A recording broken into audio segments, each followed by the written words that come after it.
Ang Karpintero, tulay ng tagapamagitan. Ito ang kwento ng magkapatid, si Kuya Lodi at si Pet Malu. Sa isang bayan, may dalawang magkapatid na nagmana ng lupain sa kanilang mga magulang. Malaki ang kabuuan ng lupa. Ang problema lang, may ilog ito sa gitna. Minsan, kapag si Kuya Lodi may kinatay na kalabaw, tinatawag niya ang kanyang kapatid. Pet Malu, halika at kunin mo ang parte mo dito. Kaya si Pet Malu tumatawid papunta sa kabila gamit ang maliit na bangka. Minsan naman kapag si Pet Malu may kinatay na kambing, tatawagin naman niya ang kanyang kuya. Kuya Lodi, tara, kain po tayo ng papaitan. Kaya si Kuya Lodi naman tumatawid papunta sa kabila gamit din ang maliit na bangka. Ganun palagi ang ginagawa ng magkapatid. Dahil nagmamahalan sila, ibinabahagi nila sa isa't isa kung ano man ang meron sila. Dumating ang panahon, lumaki ang mga pamilya nila at dumami ang kanilang mga ari-arian. Problema nga lang, may pumasok na inggit at selos sa kanila at nagsimula ito dahil sa kanilang mga tauhan. Sabi ng isang tauhan, mas mayaman ang amo ko. Ang sabi naman ng isa, hindi, mas mayaman ang amo ko. At dahil dito, nauwi ito sa alitan at umabot ito sa kanilang mga anak. Pagkatapos, sa kanilang mga asawa. Kalaunan, umabot ito sa kanilang dalawa. Kaya sa huli, nagsuntukan sila. Alam mo sa mga magkakapatid na lalaki, okay lang sana na minsan na magkasakitan. Pero ang hindi matanggap ni Kuya Lodi, yung sinabi ni Pet Malu sa kanya. Sabi niya, gahaman ka at madamot ka, kuya. Ayaw na kitang makita. Hindi na kita kapatid. Kung ikaw kaya, ganun ang sasabihin sa'yo ng kapatid mo, ano kayang gagawin mo? Kaya't simula noon, hindi na sila nagpapansinan. Nagmamatigas na sila sa isa't isa. Kapag nagkakasulubong sila, nag-iiwasan na sila. Umabot ito ng taon-taon at dumating ang panahon na para bang hindi na sila magkakilala.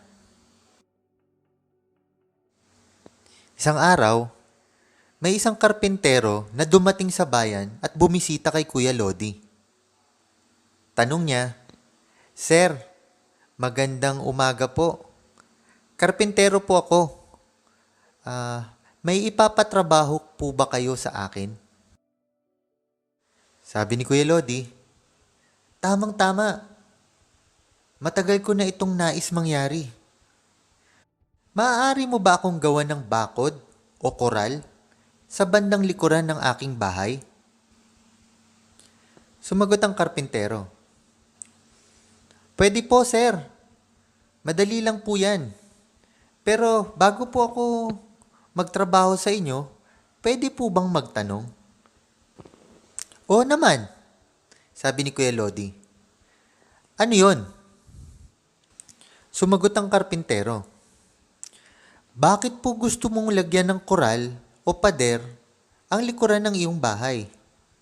Napansin ko lang po kasi mayroon pong bundok, may mga puno at magagandang halaman. May ilog at may bahay sa bandang likuran ng bahay mo.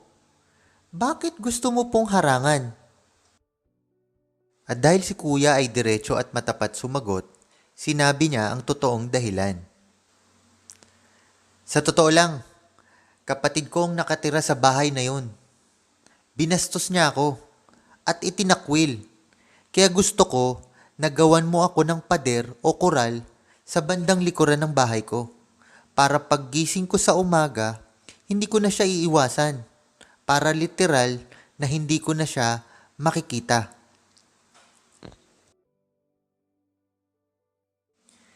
Sabi ng karpintero, naintindihan ko na ang pinagdadaanan mo. Sige, magtatrabaho na ako dito. Tamang-tama, may materyales ka na.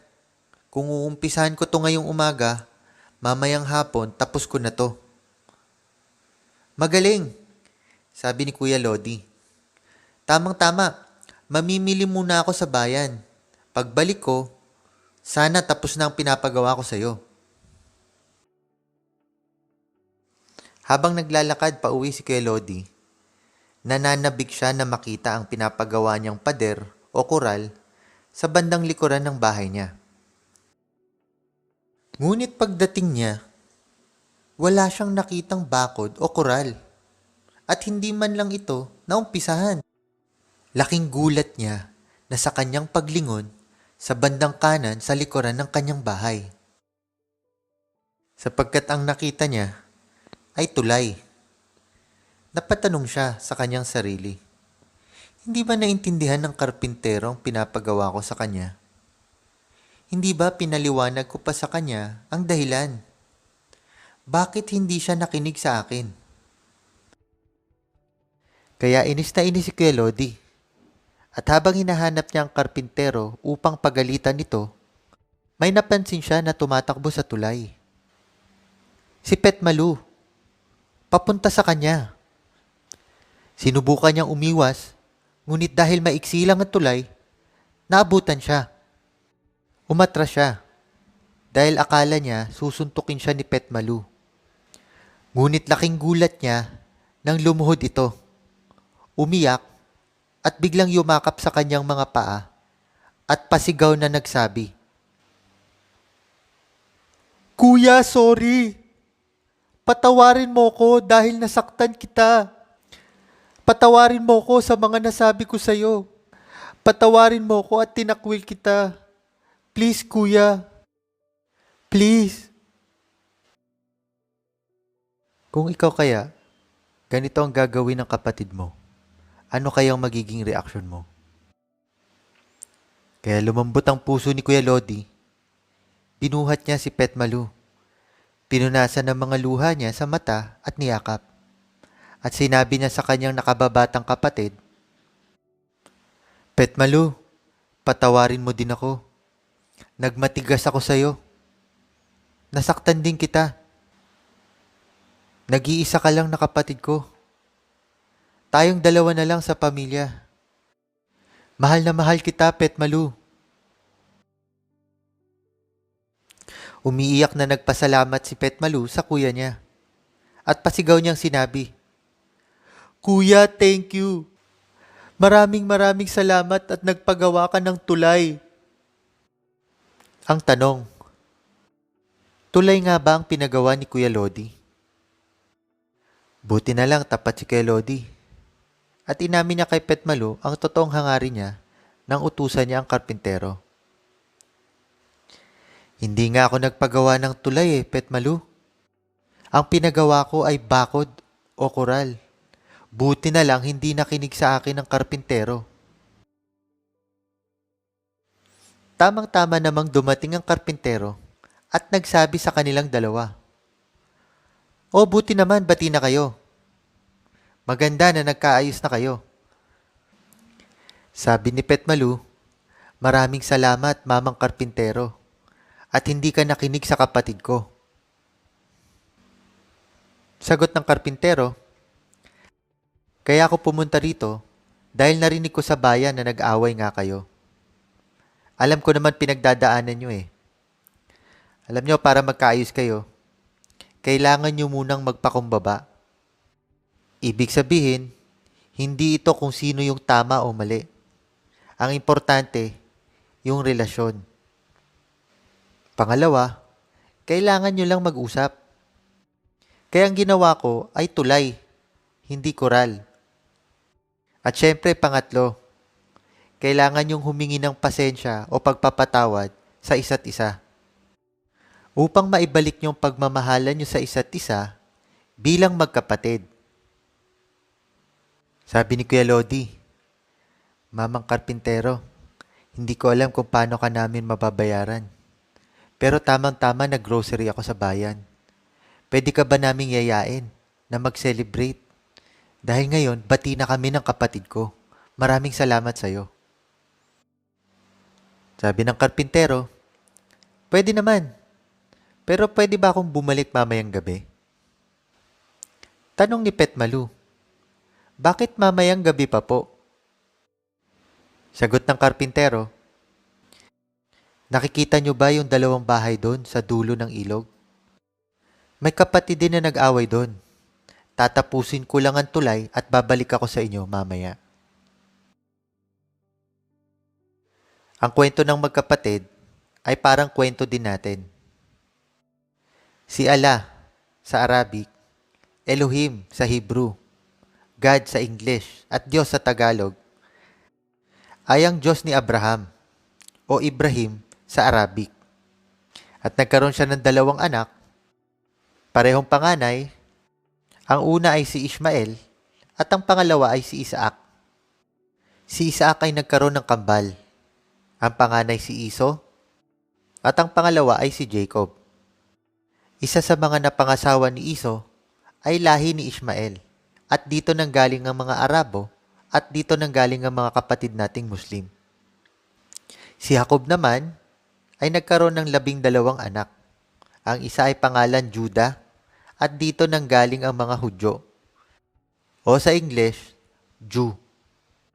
At galing sa lahi ni Abraham, Isaac at Jacob ang tinatawag na Jesus Christ.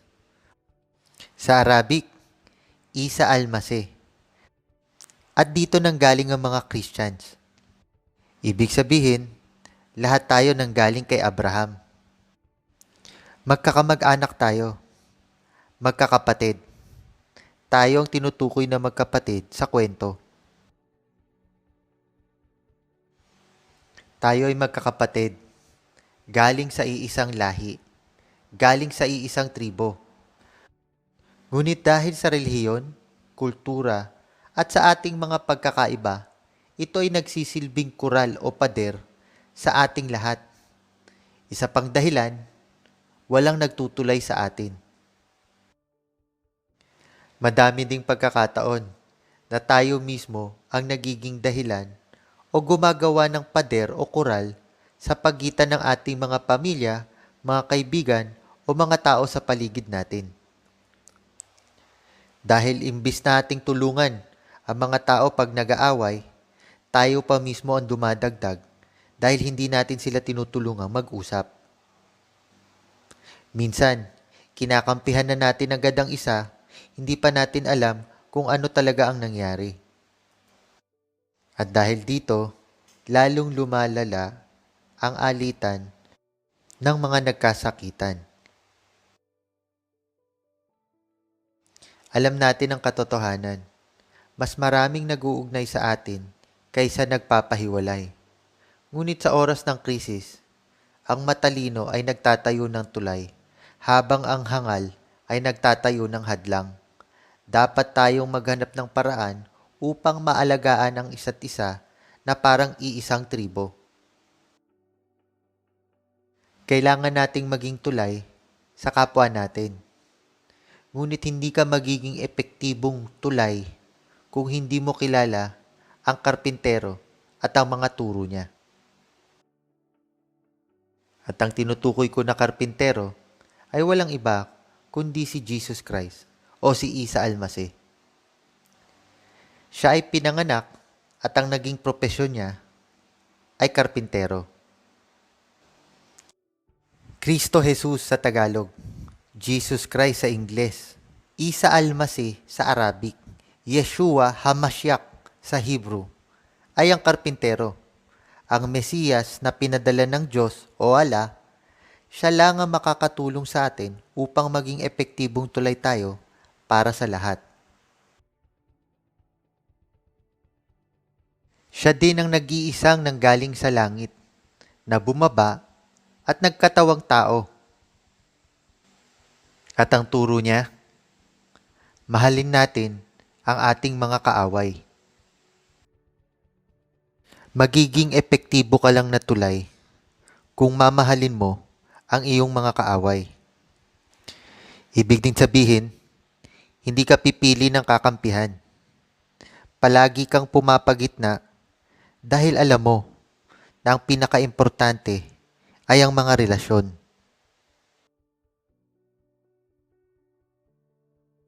Kailangan nating sundin at pag-aralan ang buhay ng karpintero.